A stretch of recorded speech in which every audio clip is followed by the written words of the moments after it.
बिस्मिल्लाहिर्रहमानिर्रहीम। अस्सलाम वालेकुम। रमज़ान करीम। आज 7th रमज़ान है, 7वां रोज़ा। कितनी जल्दी रोज़े गुजर रहे हैं पता ही नहीं चलता है। सुबह उठी तो मुझे कुछ समझ ही नहीं आ रहा था मैं क्या खाऊं। मैंने सोचा चलो स्क्रैम्बल एग ही बना लेती हूँ। फिर पता नहीं क्या माइंड में आया, उठा के इतनी सारी मिर्चें डाल दी उसमें। फिर मैंने कहा अच्छा चलो इसको मैं वैसे ही एक ऑमलेट सादा सा बना के खा लेती हूँ। फिर बाद में फ्रिज खोली तो मुझे चीज़ भी नज़र आ गई। मैंने कहा चलो इसमें चीज़ ही ऐड कर लेते हैं, थोड़ा डिफरेंट हो जाएगा। सुबह को मूड ही अजीब सा होता है, पता ही नहीं चल रहा होता है आपने क्या खाना है। स्पेशली जब आप पराठा खाने के लिए ना अलाउड हो, पता ही नहीं चलता आपने क्या खाना है। तो फिर चीज़ भी निकाल ली। फिर ये मैं आजकल ये वाली ब्रेड ले रही हूँ, इसके अंदर बहुत कम कैलोरीज है। तो ये वाली ब्रेड ली, इसको ऑमलेट को देखें कैसे मैंने पलटा, इतने खूबसूरत तरीके से सिर्फ एक हाथ से पलट के उसको मैंने जो है वो बनाया और उसके ऊपर इस चीज़ ऐड कर ली। मैंने चीज़ को थोड़ा मेल्ट होने के लिए इसके ऊपर लिड ऑन कर दिया था ताकि मेरी चीज़ मेल्ट हो जाए तो मैं इसको ऑमलेट के साथ ज़रा इंजॉय कर सकूं। ऑमलेट के साथ नहीं, टोस्ट के साथ इंजॉय कर सकूं। दिमाग घूम जाता है, रोज़ा खोल के भी तो दिमाग घुमा हुआ होता है, रोज़ा ना खोलो तब भी दिमाग घुमा होता है। पता नहीं दिमाग ही नहीं सेट होते आजकल हमारे। तो ये बेचारा प्यारा सा एक ऑमलेट रेडी हो गया था मेरे लिए। बच्चों ने तो कबाब रोल्स खाए थे, तो मैंने ये ऑमलेट खा लिया था।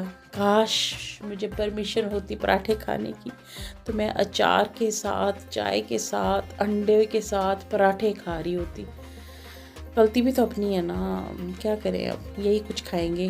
मगर शुक्र अल्हम्दुलिल्लाह इस ऑमलेट के अंडे की वजह से ही जो है ना वो सारा दिन अच्छा गुजर जाता है कि मैं लो एनर्जी नहीं फील करती हूँ। तो मैं तो रिकमेंड करूँगी कि नाश्ते में ज़रूर जो है वो आप एग ज़रूर ऐड कर लें अपने नाश्ते के अंदर।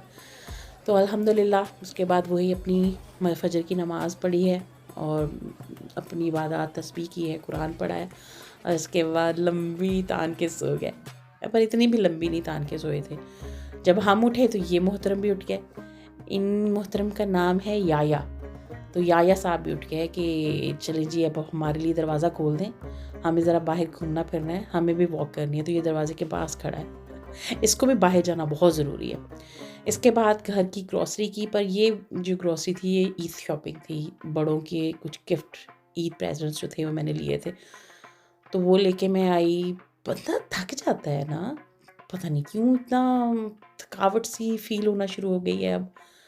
अच्छा चले कोई बात नहीं, ये टाइम भी गुजर ही जाएगा। तो वो बैग्स निकालते करते, जब शॉपिंग कर रहे थे ना कोई आइडिया नहीं होता है कि कितनी शॉपिंग कर ली है।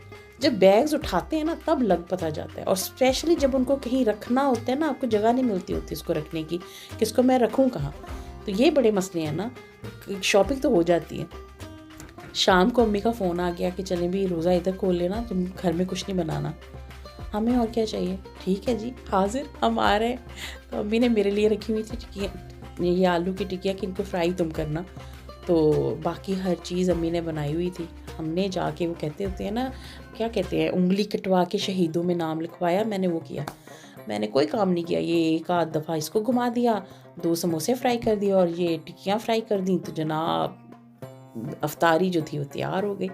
ये मैं उसी तरीके से बनाती हूँ अपनी टिक्कियाँ, बेसन और प्लेन फ्लावर और उसके अंदर सॉल्ट, गरम मसाला और रेड चिली पाउडर डाल के, और पेस्ट जो होता है वो उसको मैं ज़्यादा थिक नहीं रखती हूँ, थोड़ा पतला रखती हूँ। अम्मी राइस के अंदर हमेशा जब दम देने से पहले जो है वो डालती हैं लेमन जूस, तो उससे जो है वो चावल आपके खिले खिले से जो है वो बनते हैं। ये अम्मी की सीक्रेट रेसिपीज़ हैं, मेरी सासू माँ की, जो मैं आपके साथ शेयर कर रही हूँ। उनके चावल बेस्ट चावल हैं। तो माशाल्लाह ये उनकी टेबल हमारा सज गया, जो उन्होंने हमारे लिए इतना खूबसूरत टेबल बनाया हुआ था। तो मैं दिखा रही हूँ आप लोगों को, दही भल्ले हैं, गोलगप्पे हैं, गोलगप्पों का मसाला है, फ्रूट चाट है, खजूरें हैं। हम सीड्स निकाल के रखते हैं खजूरों में। बहुत नखरे हैं हमारे बच्चों के, आपकी सोच है। वो एक एक खजूर को देखते हैं इसके अंदर कीड़ा तो नहीं है। तो ये वो बैटर था जो मैंने बनाया था अपनी टिक्कियाँ फ्राई करने के लिए। मैं इतना ही थिन रखती हूँ, मैं थिक नहीं रखती। अगर मैं बैटर को थिक रखती हूँ ना तो वो क्रिस्पी नहीं बनती हैं मेरी जो आलू की टिक्कियाँ हैं। आलू की टिक्कियाँ उसको कटलेट्स भी कहते हैं ना, हाँ वो। चावलों को देखिए दम आ गया, देखिए कितने खूबसूरत माशाल्लाह खिले हुए चावल बने हैं। अपनी अपनी प्लेटें बना रहे हैं, बच्चों की प्लेट मैंने बना दी है, फ़िक्र नहीं करें, टेंशन नहीं लें, नहीं आज नहीं भूली हूँ मैं। उनकी प्लेटें बना के उनके हाथों में दे के उनको बिठा दिया। अपनी प्लेट बना रही हूँ, इजाज़त है, खा सकती हूँ ना मैं। तो ये मेरी प्लेट बन रही है खूबसूरत सी। आज मैंने कोई लिहाज नहीं किया, मुझे बहुत भूख लगी हुई थी और मेरा दिल कर रहा था कि मैं ये सब कुछ खाऊं। तो मैंने समोसा भी खाया, मैंने कटलेट्स भी खाया, मैंने चावल भी खाया, चावल भी खाए, खाया नहीं था तो क्या नहीं खाया था, जो सबसे हेल्थी चीज़ थी सैलड, जिसके कल मैं लेक्चर्स दे रही थी। सैलड तो आपकी ज़िंदगी में सबसे ज़्यादा इम्पोर्टेंट होना चाहिए, वही नहीं था मेरी प्लेट में। ऐसी मैं हूँ, क्या करूँ मैं, है ना। पक्की मैंने कहा आज फुल जो है वो चीट मील चल रही है तो फिर फुल चीट मील ही चलेगी, सैलड नहीं मैं खाऊंगी। बंदा सैलड खा खा के भी बोर हो जाता है, अब क्या करे, सैलड ही खाते रह जाए। तो वो एक हाथ में कैमरा होता है और एक हाथ से आपने खाना होता है ना, तो वो समोसा भी आपके साथ लिहाज नहीं करता, वो कहता मैं नहीं टूट रहा हूँ, तुम करती रहो ट्राइयाँ। अच्छा आप ये देखें, मैं ये जो पान जिसमें चावल बने थे उसकी आपको बॉटम दिखा रही हूँ। एक चावल जो है वो पान के साथ जुड़ा नहीं हुआ है, यानी दम लगाएं इस तरह से कि एक चावल नहीं जुड़े।